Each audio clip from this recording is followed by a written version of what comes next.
Hey, Great City, I'm looking forward to seeing you this week as we continue our series on preparing the way. You know, we are in our 11th week of our 12-week series, and it's been a wonderful series. And this week, we'll be talking about a big word called evangelism. But, you know, the word evangelism, the Greek is eugeleion, which simply means this. It means gospeling.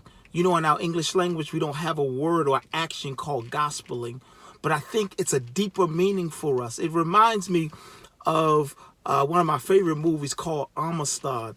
And I'll never forget when one slave was reading the Bible, but he couldn't read. And so he was looking at the pictures, and the other slave was explaining what the pictures meant.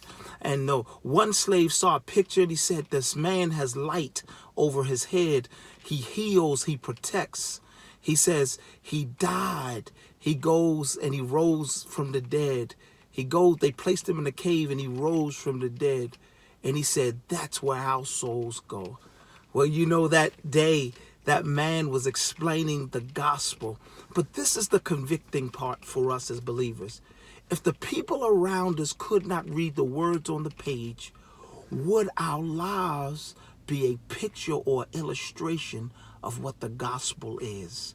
Would our lives represent the gospel and point to Jesus Christ? That's our challenge this week. We'll be looking at a man, an Ethiopian eunuch, who couldn't read, from Africa, who could not read the scriptures, didn't understand the scriptures, but it was Philip's illustration of the scripture that began to introduce him to Jesus. Great City, if we're going to be not just evangelists, but gospeling, we must be an illustration, a picture of what the gospel is all about. I look forward to seeing you soon. God bless.